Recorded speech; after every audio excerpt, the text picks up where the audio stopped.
Y ahora grábalo. Aquí, rec.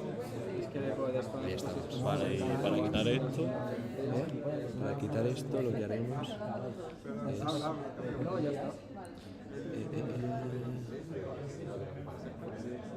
Quitamos esto y le damos a transición y ya está. vale, perfecto. ¿Apago la cámara por ahora? Sí. Pues voy a meterme en YouTube a ver si se está viendo. Vale, espérate. Ahora lo grabo. Vale, y el micrófono, tú tienes aquí la fuente de audio. Le damos a transición. Vale, perfecto. Vamos a quitarnos esto.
No, espera.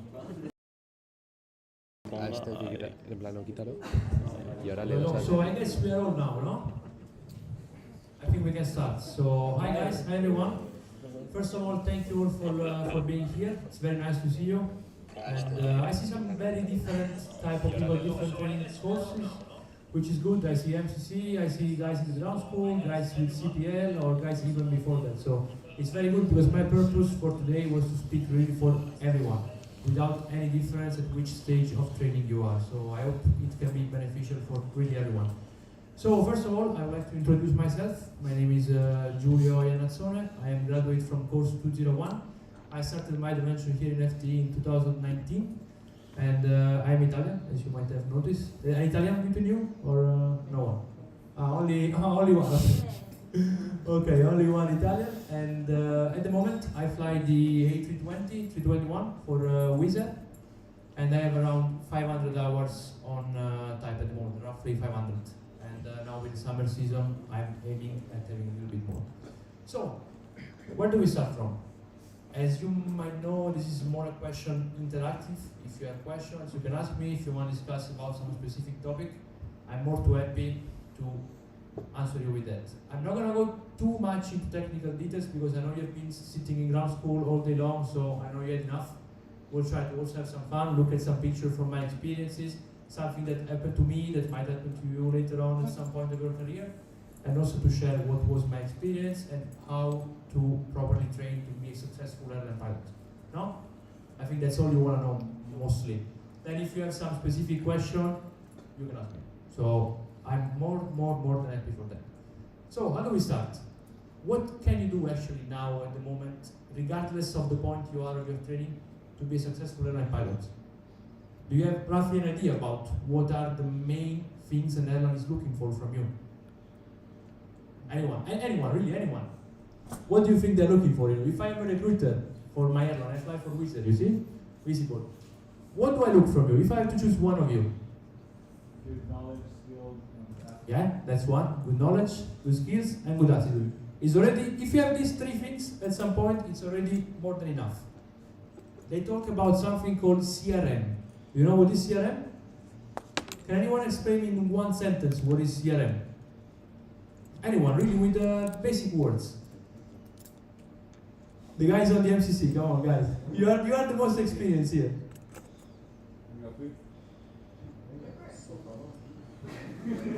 Okay, I will help you out a little bit. It has to do with what he said about skills, attitude, but it's mostly how we hang out with the other person that is next to us, no? So you are sharing I think the two of you are together, no? Or so.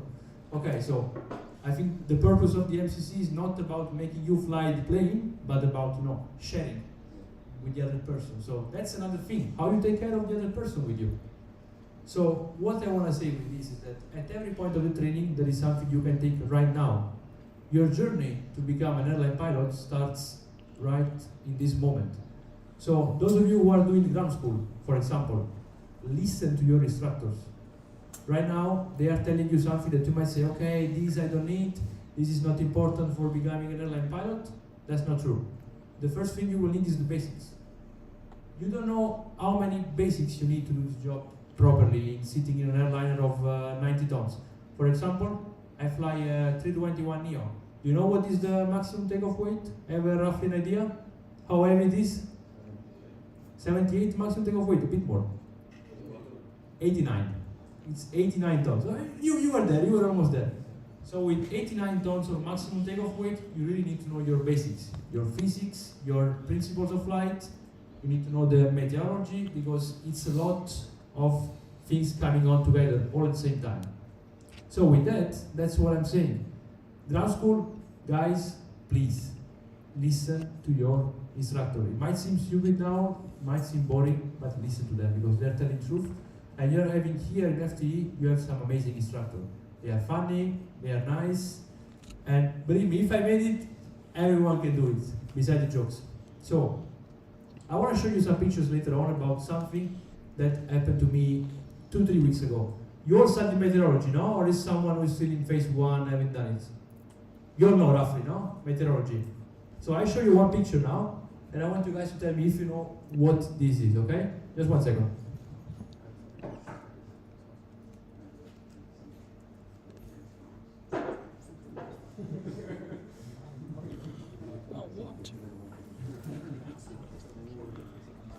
So guys, did you all see this? Yes. This was, I think, so this was the other day in Catania. I was flying, the approach in Catania on runway 26, and it was quite bumpy, We were flying and it was really bumpy. The guy looks at me and said, "Can you do this?" And, yeah, okay, I will try. We see. Then we arrive on the ground on the parking and we see this. You know, no? What does this mean? Time. Mountain weight, no? So big turbulence, big bumps, a lot of shaking, scary passengers, and so on. So, if I didn't know when I was here the basics of lenticularis, I can guarantee you I would not have roughly an idea on how to counteract this phenomenon. What do we did? In this case, for example, was to land on the other runway because it was too bumpy, and this was the Mount Etna. It's right on the downwind. So if you take the other runway, you go on the other side, and you basically don't have this. So that's, for example, how you can apply meteorology concept. But when we go to straight into an airline assessment, that's where I started my discussion. I want to tell you what they are looking into you. So do you know roughly how it's composed, an airline selection assessment? So you finish your course here at FTE, you apply, like, for example, Alberto was telling me, you applied for some airline, you apply for Wizz Air, no? Do you know what to expect? How does it work roughly? Not really. Okay, I will take you through this. It's very, very easy. Once you have your license issued by any authority, Italian authority, Spanish authority, they will give you the license. With the license, you scan your documents and you send everything to the Wizz Air or Ryanair, EasyJet, whoever you prefer. After some point, they will see your CV, they will say, oh, very nice CV. I want you for an interview. Okay? They will give you 1 month to prepare on everything you have studied in these 2 years of training. Do you think you can make it, or you will start working your ass off, no? Sorry for the bad word, huh? Don't take this on the... So yeah, beside that. So, how it's composed, an airline assessment? First of all, it will be a technical test. Like an ATPL test, but instead of having 80 questions only on one subject, you will have 60 questions about everything. They can ask you one little sentence of the book of meteorology, like one concept of air law. So you really gotta prepare this. So that's why I said you can start now. You can start now in preparing your own assessment. That's the best part. If I knew this, I would not have failed the airline assessments. So after you pass this technical test, they want to see how good you are flying. So they will put you into what? Simulator, no? And what do you expect to fly in the simulator? Will they ask you to fly from A to B? No. You will most probably start in the air, and they will ask you to do some maneuver. It can be some basic rate 1 turns, it can be 30-degree banking, 40-degree banking, 60 degrees, stalling. Okay, maybe stalling on a 320 is a bit advanced, but maybe in general, they will ask you, okay, if this happens, what would you do? Or also, they can ask you to fly some IFR procedures, so ILS, DOR, NDB approach, you know what I'm talking about. So, all this has to come together in one place, and we have some tools to do this, no? In my case, for example, in my experiences, after finishing the course here at FTE, it was 2021, after the COVID, so there was not much airline opportunities. So for 1 year, I was working in the restaurant. At some point, I got the call from Wizz Air, okay, you have to come in an assessment in 3 weeks. And you have to prepare simulator, ground school. I was like, I'm not gonna pass this. You can ask my girlfriend, she was there like, oh my God, I'm working in the restaurant, shift until midnight, and I have to prepare for a biggest opportunity in my career. No problem, we can do this. So I started studying, preparing for simulator, preparing for ground training, but the most important tool, I had it here in FTE. You have a chance, I think the school management can agree on this, when you get called for an airline interview, the tool the school has is that you can come here free of charge to do a session in the simulator. Did you know about this? Some of you knew, okay. And in this session, I had a great instructor. I don't know if he's still here, he's flying for Welling, I think, first officer or captain, I don't know. And he teach me some of the basic concepts that an airline is looking into you. The airline doesn't want you to do an ILS perfect. They want to see that you know the basic, that you know what to do, that you know how to prepare an approach. They want to see you are ahead of the plane, no? You know what I mean? Even for the guys who are not flying, you heard this in ground school. You have to be ahead of the plane. When I was doing line training, I was so behind the plane that, my instructor used to tell me here in Wizz Air, you are touched with the rope behind the plane. The plane is flying away from you. I was like catching it. So yeah, that's another great tool that you can use. You have it here in FTE. And the other part of the airline assessment is an HR interview. HR interview, they really want to know about you. So there's nothing to do with technical. Technical book is down, it's closed. They will ask question about yourself. For example, how would you behave in a certain situation? What would you do in this scenario? And I will ask you 2 or 3 questions with you about this. But I don't want to hear any technical aspect, okay? Are you ready for this? Whoever wants to answer, okay? I will show you another scenario, a bit more specific, that happened to me in February, in flying. And I want you to know what would you do in the same situation, okay? I'll show you, just 1 second.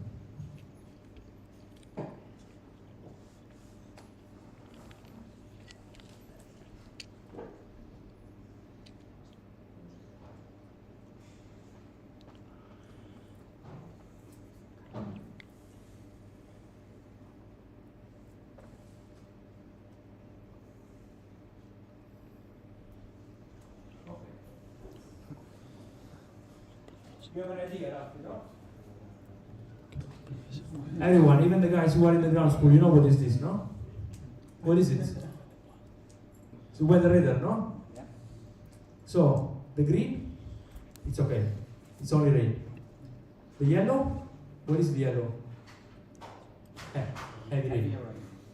The red, no good. Red is heavy rain, turbulence, maybe it can be some hail.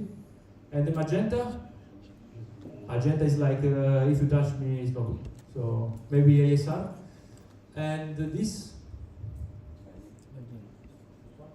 one, lightning. And this one, okay, very good, no more than me. So this is the line. Can you see it? This green line. It's the ILS approach that we were supposed to fly. So the radar gave us a vector to fly this ILS straight into the hail and lightning. Believe me, if I would have followed this vector, I was not here today. Not here, or maybe here, but with some problems. So, not very good. So, we are flying on this heading, 160, to stay as away as possible from this. So, that's where my question comes from. You are flying with the captain, no? Who comes to you and says, no, don't worry, I know what I'm doing, 1,000 hours, 10,000 hours, let's fly through this. Would you go? No. We all agree on no, right? Really? But then at some point he says like, okay, but what do you want to do for the approach? So, my first question is, what would you do in this point, in this scenario? You know that here, it's all good, you can fly through, here you can fly, let's say, here you could fly in the middle of these two, it's risky, but you can try. But then, we are already 7.5 miles away from the ILS, and if you go here and then come back here, you will be almost on the runway, so it's impossible to fly. So the captain at some point would come to you and say, what are you doing in this situation? So what you guys would do? Divert?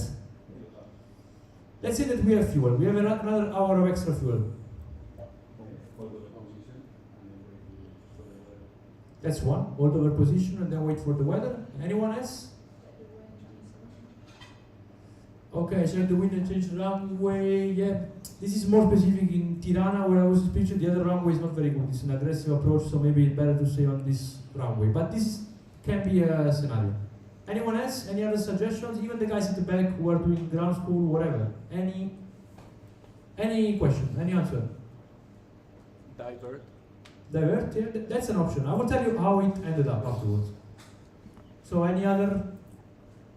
The captain really wants to fly the approach. He really wants to fly. If you say, no, I don't want to fly, you break the CRM. If you say yes, you have to find a solution, no? So, what happened in this case? I flew to the right, because I was pilot flying in this scenario. So I asked the vector for the right, because in my mind, this was okay to pass here, and then cut this red corner and join the ILS. But the captain told me, this is really risky, so let's not do it. So we flew, we continued, and we ended up here, just cutting the corner, entering here. I said, no, maybe this is not good. You know how we ended up? We landed, but we hit lightning, so it was not the best solution. But this is just to tell you that sometimes you have to find a solution which is in the middle between CRM and between flying. How does an airline interviewer want you to answer this question? Safety first, no? So safety always is the first question. So I am the recruiter and I ask you, what would you do in this situation? If the captain tells you, let's fly the approach. Sorry? that can work out sometimes, but not really. So what would you say to an interviewer saying this? Okay. So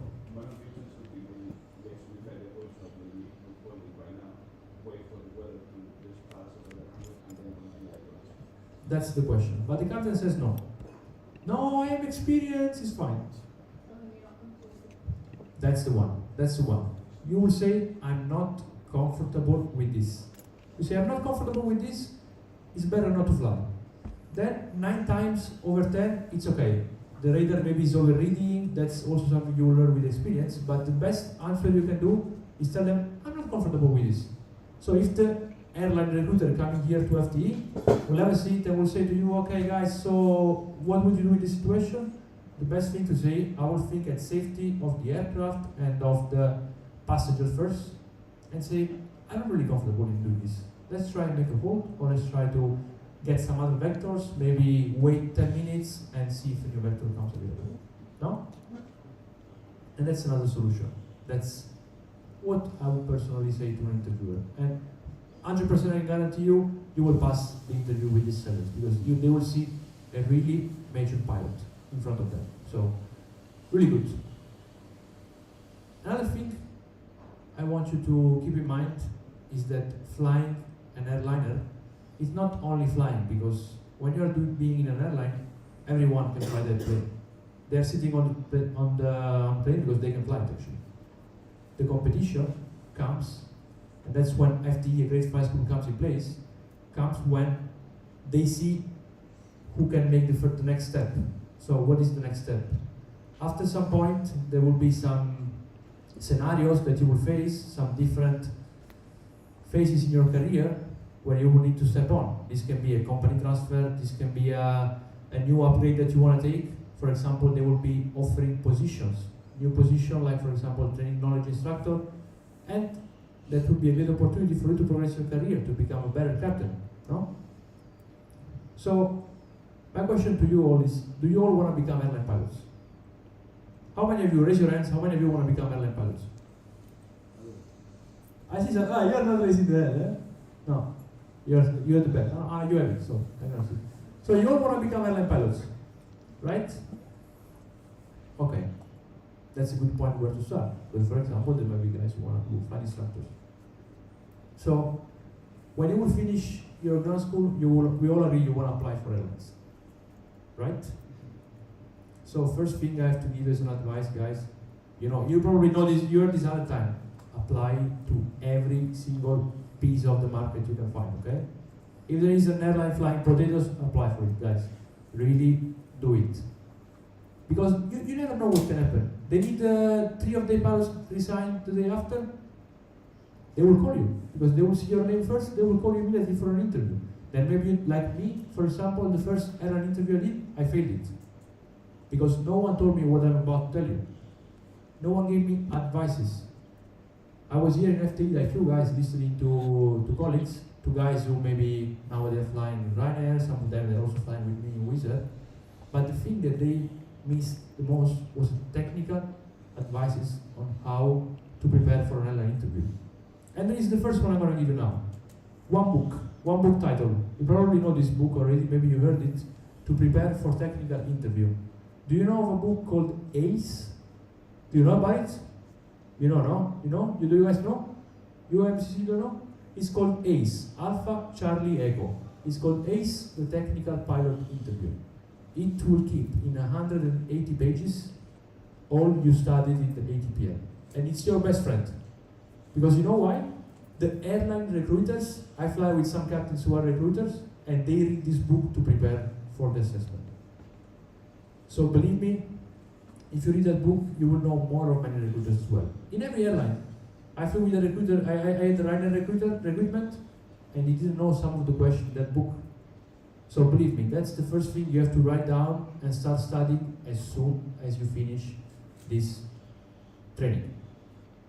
Another thing I can give you an advice on, for those of you who are in the ground school, the 3 subjects that are the most important that you should really focus on, that are the most discussed into airline interviews are meteorology, first one, that's a must know. If you know this subject, you will pass 99% of the airline interview. Second one is the instrumentation, because they will show you a picture of a cockpit of an A320 or 737 and start pointing at this and saying, tell me what is this, tell me what is this. And third one is the principle of flight. It takes a captain 10 seconds to know if you understood the basics or not. How can I be more practical into this one? Do you know a concept in principle of flight called load factor? Do you all know this, no? Can someone explain me the concept of load factor? Without being too much technical. Okay, I help you a little bit. Load factor is equal to N equals lift over weight, right? So what does this mean practically? I'm flying my Wizz Air 321. I'm flying from Tirana to Bologna. In Bologna, I see the arrival, it's full of turns, but they changed me to a straight-in arrival. And I am 25 miles, fly level 140, 14,000 feet, 25 miles from the airport. Am I high or low? Sorry? You say multiply by 3, so I'm 25 miles. Let's all think, 25 miles times 3, how much is it? 75 miles, 75, no? So at 25 miles, I should be 7,500 feet. But I am 14,000. How do I do? Speed brakes don't work much at 220 knots. Gear down, but gear down is 250 knots for the gear down. I am flying 280. That's when the load factor comes in. Because load factor, what does it tell us? That if I'm making a turn, the lift component will be less comparing to the weight one. So I need to increase thrust to maintain level flight. So what happens? If I keep the engine on idle and I'm doing a turn, I will lose more speed than I'm doing straight level flight, right? If my instructor, Louis Martins, I don't know if he's still here teaching the principle of flight, if he didn't tell me this concept in 2019, maybe today I would have had many more go-arounds than what I actually had. So, okay. Coming to the Bologna scenario, I'm flying straight-in approach, so I request a vector to make some turns, one right, one left. I will speed much faster. I will configure flap 1, flap 2, gear down, speed selected, speed brakes, and I intercept the profile. That's a trick that you can do if you're flying 320, especially you guys in the MCC. And that's an example of a concept that is really basic. It was taught to me 4 years ago, and I still use it nowadays. But that's my point of what I'm saying when I say listen to your instructor, guys. And that's the 3 subjects of ground school. For those of you who are flying, instead, how can you use the flying to prepare for the interview? You're all flying, you have all flown Diamond, the A42, you have been flying the Warrior, everything. Here, another great opportunity of FTE is that you're flying in an area which is windy. So, it can be really windy here, no? How many windy landings? You had some here, especially you guys who finished, and also the guys who are doing the flying. So, really use this opportunity, because when you're flying with an instructor, they can fly to a higher limit of crosswind than you can do solo. So use your instructors, make crosswind landings. Ask them to do one more landing, ask them to do one more. Instead of doing one more hold, tell them, can we do one more landing in windy condition? Can we do one flapless landing? Which is very important. Airlines nowadays are forcing pilots to fly flap-free landings, which is equivalent to what you are doing here, flapless landing. So that's another thing you can do. Ask them to do this as more as possible. Ask them to review the procedure. Ask them to go to a different airport maybe. Can you still go to Faro airport from here? No. Faro, it's a perfect example because you can do RMP approaches. We fly a lot of RMP approaches, so tell them, can we go to Faro? Can we do this? Really be annoying sometimes, but this will be highly beneficial for you guys. Really, be as annoying as possible. I see guys who just did the CPS, so you are doing the IR, no? You're flying IR procedures, really. know your plates, know them by heart, because one day the airline you will be flying without looking at plates. Believe me. I don't look at the plates. I have them in mind, we read them in the briefing, and I just fly them. So that's all the point. And here in FTE you have great condition because you are nearby to so many airports, right? Okay. So do you have any questions about this, guys? Any questions? Anything you want to ask? Any specific topic before I move to something else? No? That's where I'm going now. I wanted to show you just this. So the Wizz Air one, we are recording. I cannot really tell you exactly the questions, but what I can tell you that on YouTube, or sorry, not on YouTube, on Airline Assessment Prep website, they have tailored question banks for every airline, and that's a great website. It's called Airline Assessment Prep.com. Even if you're doing ground school, you can have a look at it because there are questions about ground school. For guys who are non-type rated, so like you guys, direct entry first officer, non-type rated, they will not ask you anything related to the type you are applying for. They will ask you basic ATPL questions, so standard ATPL ground school.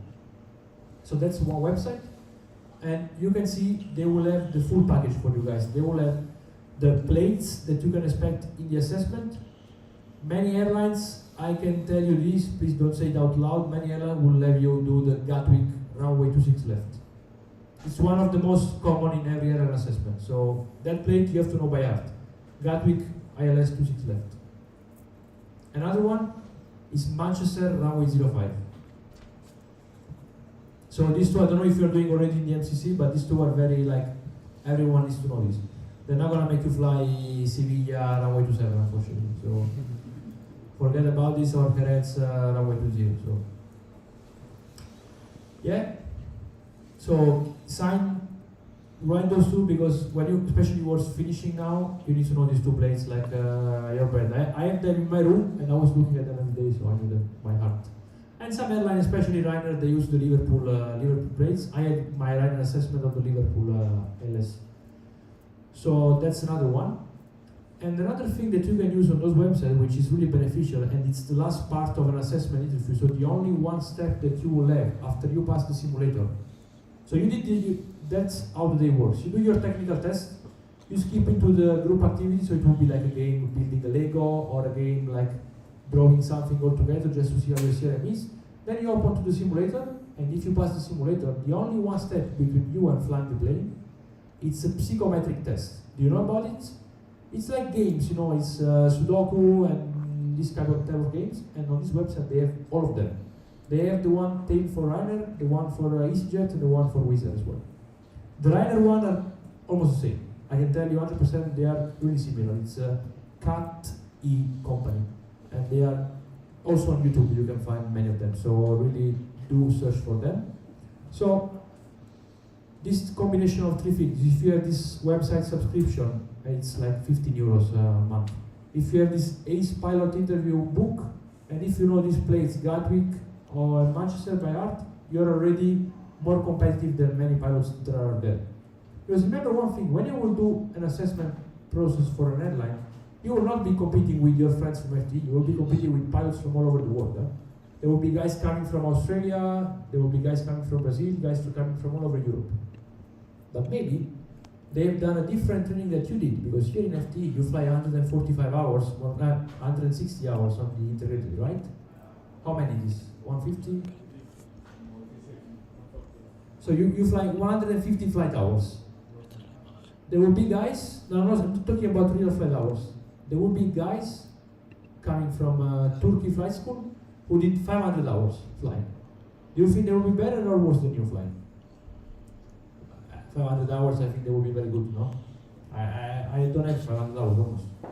Okay, if I combine Airbus and flying, I have 750 roughly, but imagine having someone 500 hours competing with you. So FTE is one of the best schools on the market, I can tell you that. Almost every one of my period of training has a job in an airline now. So that's really good. But there might be occasion where, for example, you compete with someone which is a bit more experienced than you. And that's where it comes really the pilot you are, because you really need to want this to have it done. And it's a selection process like the one I did for Wizz Air. We were 70 of us.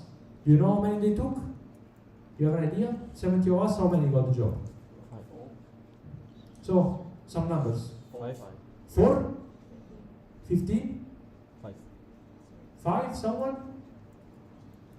So 4, 5 and 15. So the 4, okay, they won't do an assessment of 70 people to do 4 because it's a lot of people to take and it's very expensive. So they took only 12 of us. And 12 of us, I can tell you, it seems a lot, but it's not a lot. I can guarantee you. And you know where the majority of people failed? You have a guess? No, the sim, they won't have 70 people in the sim because it would be too expensive for them. Interview? So in the sim, almost everyone passed. Only 2 guys failed. The majority failed in the technical interview and in the technical test. In the technical test, they took away 30 people because they didn't know their basics. And believe me, your instructors here are the best in the market. 100% guarantee. So your notes from FTE will be gold, pure gold. And then the rest of people failed in the interview because they were not confident enough. Because another thing that a recruiter wants to see is not only a prepared person, no? Forget about this because preparation will be done after the first 15 minutes. They want to see a colleague that they can spend 15 hours a day with. Because we fly some days later on, I will show you my schedule, how it looks like my schedule of May. This is interesting. I will take you a bit through my experience, my daily life. So they want to see a colleague that they can share the flight deck with for 15 hours. And believe me, you don't want to be with an asshole on a bulletproof door, big like this square, for 14 hours, starting from 5 in the morning and maybe some days finishing at 7 in the evening. So they want to see a nice colleague, they want to see you smile, they want to see you being optimistic. Have a laugh with them, make a joke, you know? Because one trick that the recruiter will do, you know which one it is? They will ask you something that for sure you don't know, just to see what is your reaction. My case, I had a very nice recruiter, I had 3 captains in front of me. From Wizz Air, 2 were line training captain and 1 was a just upgraded captain. They started asking me random questions, I replied to all of them. Then they started asking me something a bit more specific. It was something like flux valve, do you know about it? Why, you know I didn't know. Okay, let's talk about it. Okay, this flux valve, in that moment I really didn't know about what was it. So, instead of inventing something, it's better to say I don't know. Never invent something at another interview. They will know even before you say the word. They will have 10,000 hours, so they will read on your face in 1 second. So you know what I did? I said, sorry, I have no idea. With my Italian accent, it will make it even more fun, you know? Then he started asking something even more specific. He started talking about one of the components of a ring laser gyro. Imagine, you asked me this. And I was like, I looked at him and said, sorry, what is this? Silence. In my mind I was like, fuck. I'm out of this room, I'm back in the restaurant. Then he asked me one more question. And he asked me about some component of one of the Airbus systems. Even worse. I was like, oh, this guy hates me, you know? I started laughing at someone. I said, man, really, you asking me this? You really hate me, eh? You don't want me to be getting this job.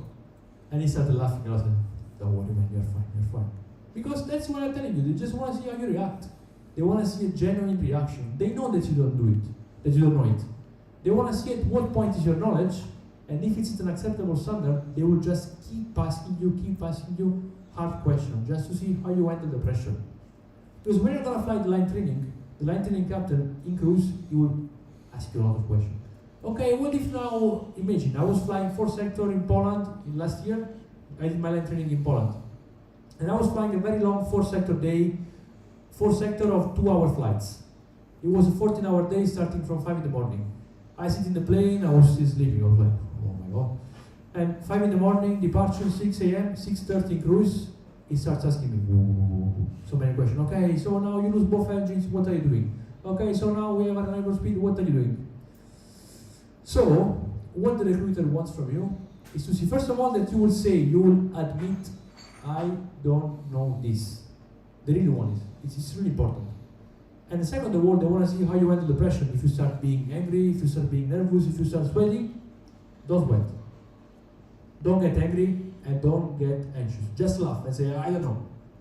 Okay, maybe don't laugh if they ask you how much is 2 plus 2, but if they ask you something you don't know, really be happy with that because it's something done on purpose.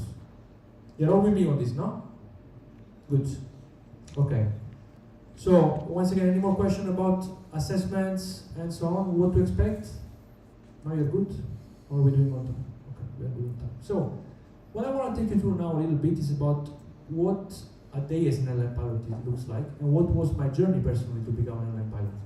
So, we spoke about this assessment, we spoke about how to get through. Let's assume we did everything nice, we loved enough in the interview, we did nice psychometric assessment. They will come with the message you have been waiting for your entire life.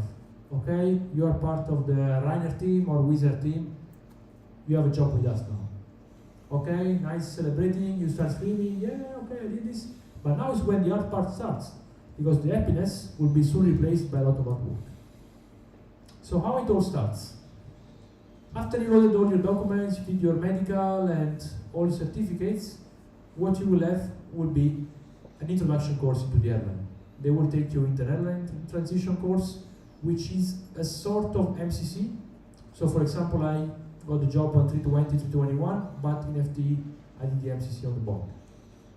So it was not a very good choice, but who would have known this? I think you bet on the type you like, and then you get the job on different type. So they will put you on a course with 4 or 5 simulator sessions, and then you start the so-called type rating. You know what type rating is, no? It's a course that legally allows you to fly the type that the airline has. So you do this type rating, and you do your final exam, your skill test. It's called LST. It's a test where they will see you doing the emergencies, and you will do this every 6 months. It's called Airline Recurrent.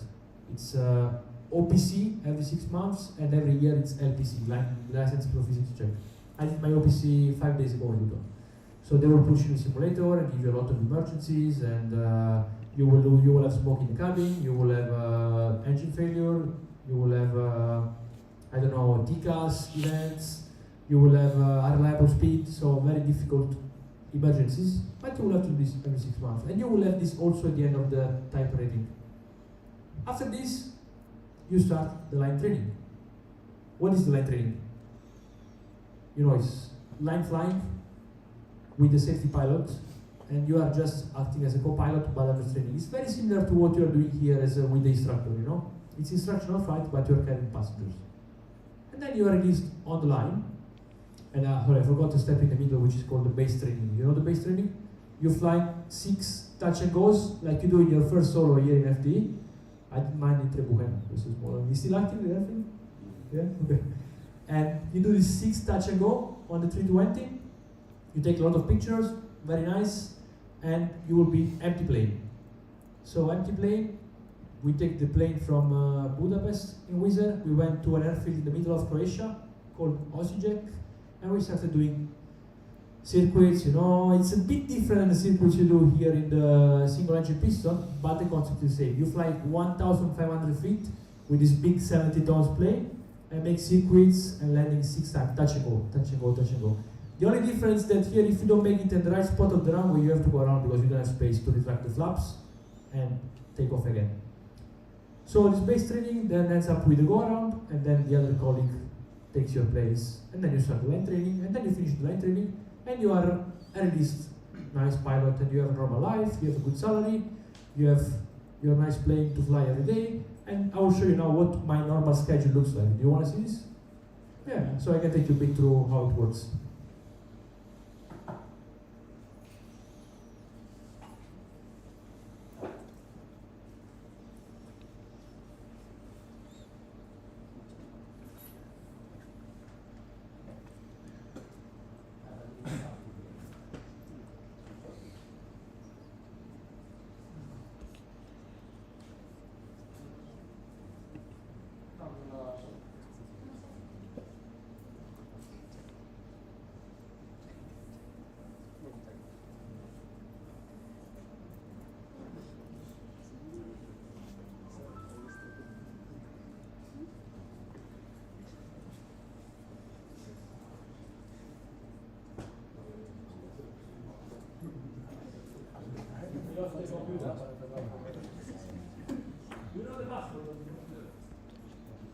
No.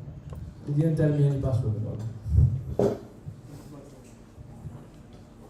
Let's see if we recover the password, because they told me there was no password, but now a password came up. So. Yeah, I clicked 3 times, but it says password incorrect. So maybe. Zeus, maybe. Let's try.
So it really depends on the airline, but the low-cost airlines will have all the same, roughly.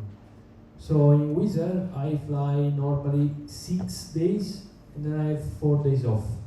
In Ryanair, they fly 5 days, and they have 4 days off. In EasyJet, it's the same, 5-4, roughly.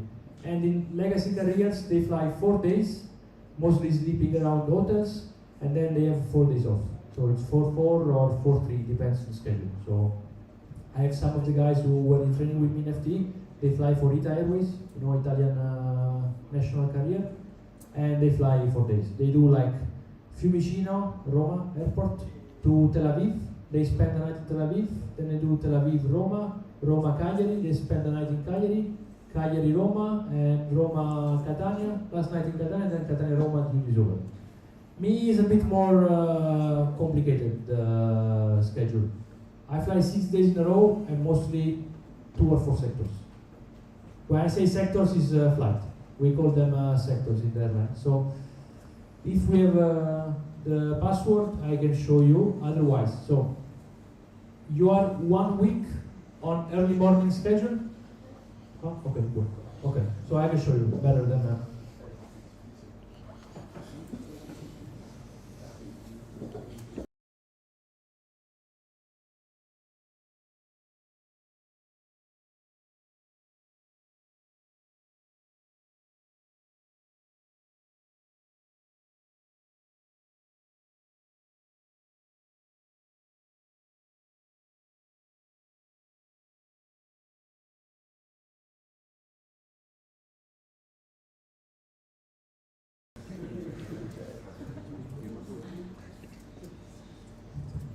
So this is roughly my schedule. This is what my actual airline schedule looks like. So I take you through. This is my name, Giulio Iannazzone. This is my ID from Wizz Air. My base, Tango India Alpha. You know which airport is this? Tirana in Albania. Very nice, very good. So, as you know, I'm based in Tirana in Albania. This is SF, it means Senior First Officer, 320, 321, 321 Neo, and 320 Neo. These are the 4 types that I'm allowed to fly. This is my address, so don't send me any jokes or anything. Just I can cover this. And these are my 4 numbers, because these 2 numbers, this one is Albanian and this one is Italian. These are the numbers that they will call you during the standbys. So today is the 3rd, right? I'm here, I have HP, this is paid holiday. I am on my holidays. I will have 4, 5, and 6 still free. On the 6th, I will fly back to Tirana. And I will start flying on the 7th of May at 5:40 in the morning. Is the report time. This is all local times. So at 5:40 in Tirana, I will be at the briefing room, maybe 10 minutes ahead. I will start printing my papers, all the documents for the flight. It can be the flight plan, it can be the weather, specific weather sometimes, specific NOTAMs, and also in Tirana, since it's a non-Schengen airport, we have some specific documents that we need to carry because we are outside of the European Union and we are mostly European pilots, so we need to have some specific documents with us. Otherwise, they will need to check the passport and the license every time we go fly, and this is not practical for the airline for the time we need. So, this is going to be my first day of Sunday. I'll be flying Tirana to Tango Sierra Foxtrot. Any idea? What is the airport? Treviso, yeah. Treviso, yeah. Treviso, back to Tirana. You see in the middle we have only 35 minutes between one flight and another. You think it's a lot, but it's not a lot. You have to disembark passenger, take the fuel, and embark the other passenger. Do you know, one question for you, do you know how much time it passes from the last passenger disembarking to the first one of the second flight coming on the plane? How many minutes, roughly? 7 minutes. 7 minutes and 8 minutes on 321. 321, you know how many passengers it takes? The one we have in Wizz Air? 239. 239 on 321 Neo. 321 CEO is 230. It's a lot of people, believe me. That's why it's 89 kilos, it's 89 tons maximum takeoff weight. And then, after we come back to Tirana at 10:40, we leave 11:15 to Bari, which is very short. It's roughly 25 minutes, 30 minutes flight. It's very demanding for us. And then Bari to Tirana. Then the next day I have a standby, which in case I need to be activated for some duty, they will call me on one of these two numbers. Pick up the phone, hello, hello, in my sleep, you know, hello, hello. Okay, Giulio, we need you in 1 hour for whatever. It can be really everything. They can call you for a ferry flight, they can call you for a normal duty, they can call you for to go airport standby, maybe if they expect something to happen, or they can call you to say, even like, okay, tomorrow you will be modified, you will be flying to Fiumicino, and then, for example, operate the duty out of Fiumicino, so take some clothes because you will sleep in Roma, and then fly to Abu Dhabi and do a ferry from Abu Dhabi, for example. It happened to many of us, to be honest, so it really happens. And then you see, third day, Fiumicino, and then this is Papa Eco Golf. This is a nightmare. It's Perugia, a small airport in the middle of Italy. We fly there with 321 sometimes. It's really demanding. It's a short runway in the middle of the mountains. You have a 2-kilometer runway.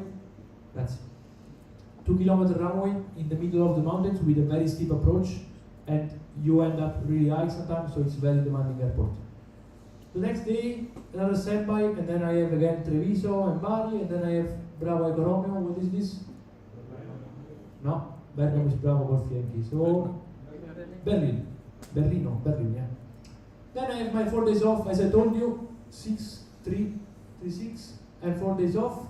And then the week starts with a standby. If you don't get cold, obviously it's a normal day off.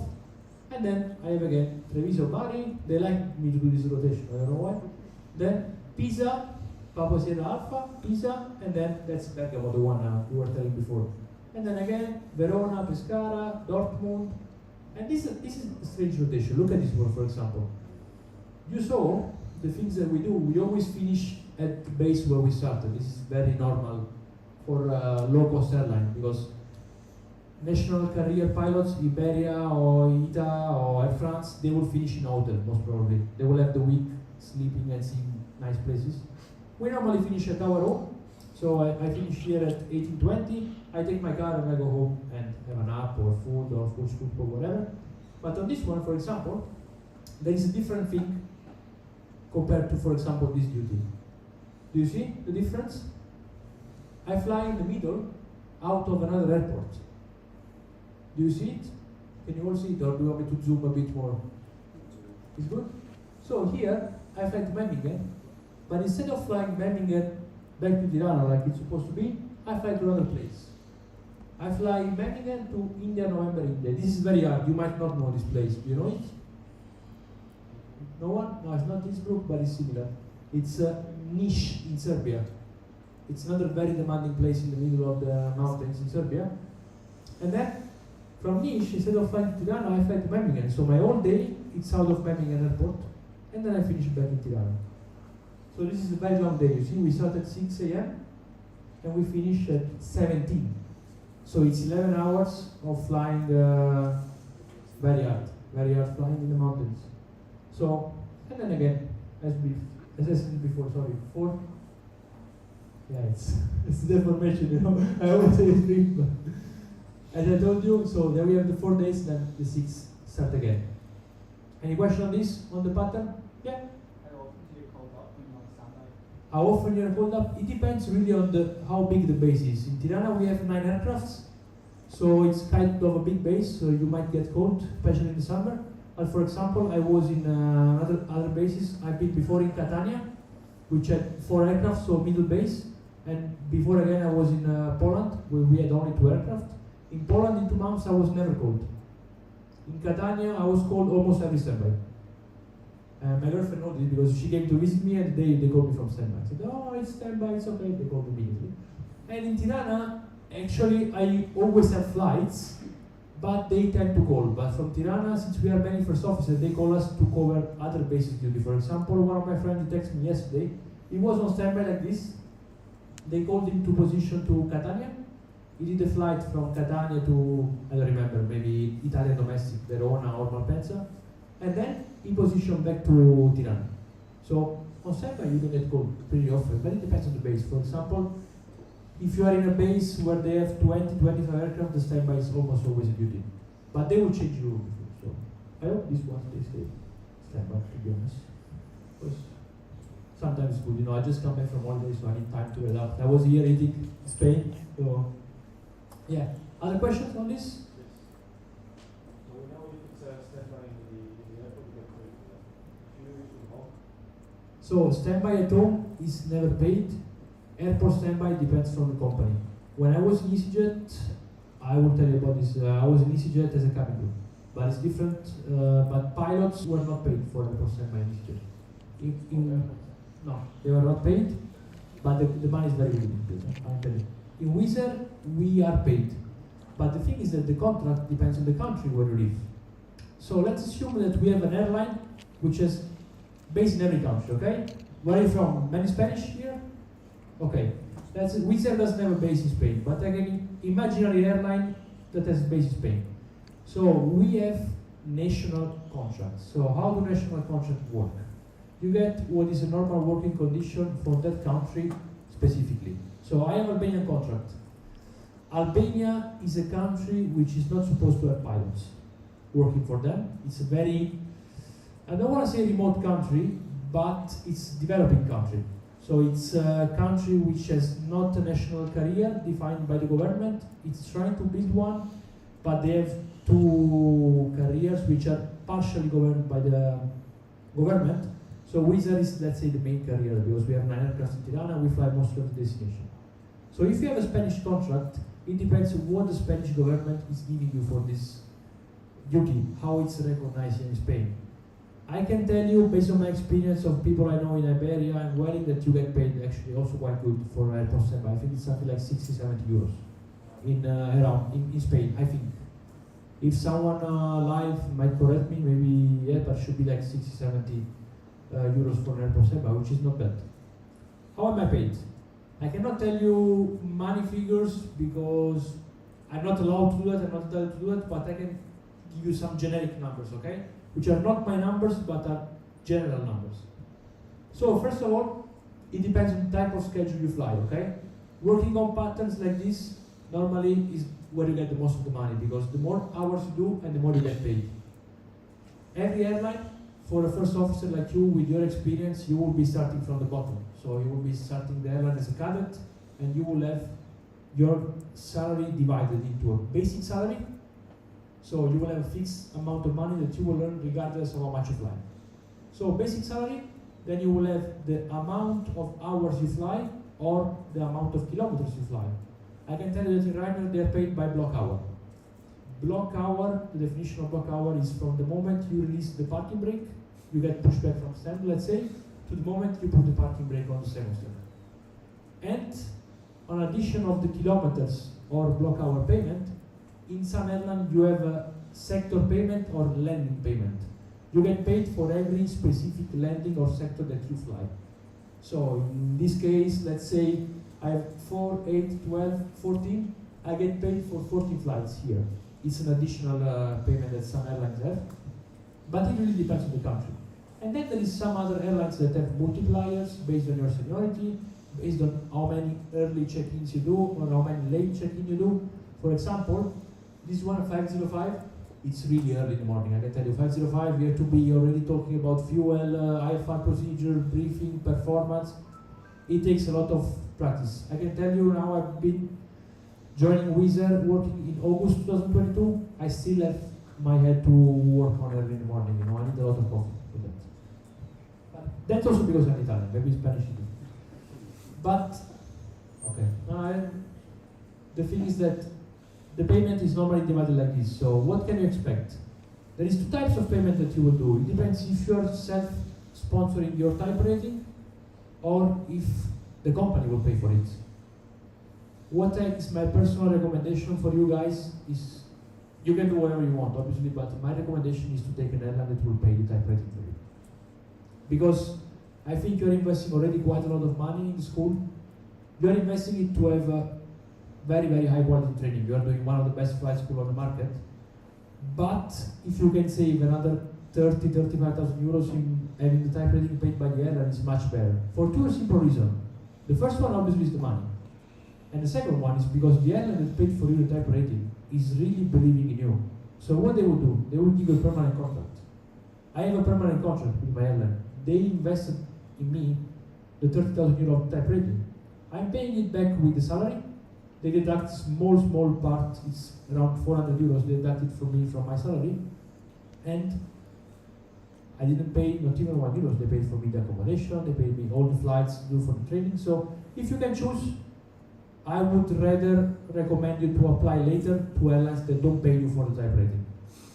And there is many airlines that now pay you for type rating. Wizz Air, they pay for type rating. EasyJet, there are some options where they pay for type rating. It depends because I'm not really aware.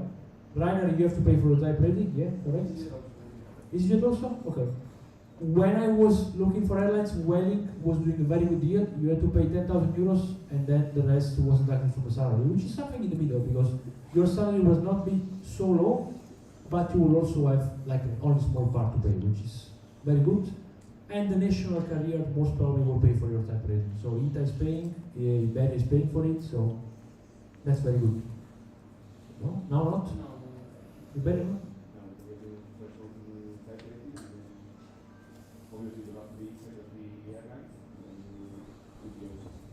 Ah, really? So, okay, so my statistics are for when I finished, so now maybe it's changed, no? Because when I finished, all the guys who were here doing the training and they were called again, they didn't have to pay for it. Ah, they were all cadets, okay. So maybe okay, that's the difference. Okay, but as a general rule, for example, our Italian airline, you don't have to pay for type rating. They will pay you for the type rating, and they will give you the type of machine that you will have to fly. So maybe you will start flying the 220, then you will start flying 320, and then the long haul and so on. Obviously, if one of you is interested in flying long haul is not something you can do just after flight school. You will have to start first with something smaller, like a 320 or a 737, and then when you have like 2,000 hours, you can apply for long haul. So, one other thing, before we run out of time, it's how many hours you can expect to build your career on, you know? To become a captain, do you know how many hours roughly you need in general?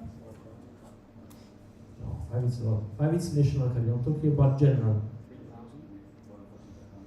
So, the rule legally, you need to have an ATPL. ATPL is 1,500 hours. But some airlines, the lowest airlines will make you become a captain at 2,500 hours. Which is quite low because if you think that I have almost 500 hours now, I'm only 25 years old, and you can normally get maximum 900 block hours per year. So at my pace, if I do 2,000 hours in 2 years and a half, at 28 I can be a captain. Because I have 500 now, let's assume 2,000 more, yeah. But then it depends on the type of career you want to do. All clear, guys? Anything else you want me to discuss or any topic specifically? No? I talk a lot, and also I have to stop because otherwise we run out of time. I can stay here speaking another 2-3 hours about everything. So, thank you very much for coming, guys. It was very nice to take you through. I'll leave the room another 1 or 2 minutes for questions. So, if you don't want me to ask now, we can speak later about something specific. You can take my details, so you can send me an email. You can add me on LinkedIn. You can ask me whatever you want. And if you need some suggestions, some PDF files, I can send you something that can be really helpful for preparation. If you ask me something related to ground school or to single engine flying, I'm not really good to answer because my single engine rating is expired and so on, so don't ask me that. But anything with the airlines, you are more than welcome to text me, and really, especially you guys who are finishing and starting to airline. So any help on how to contact the CAA, any help on how to prepare documents, please feel free. Okay? Good. Thank you very much, guys. Thank you very much for being here.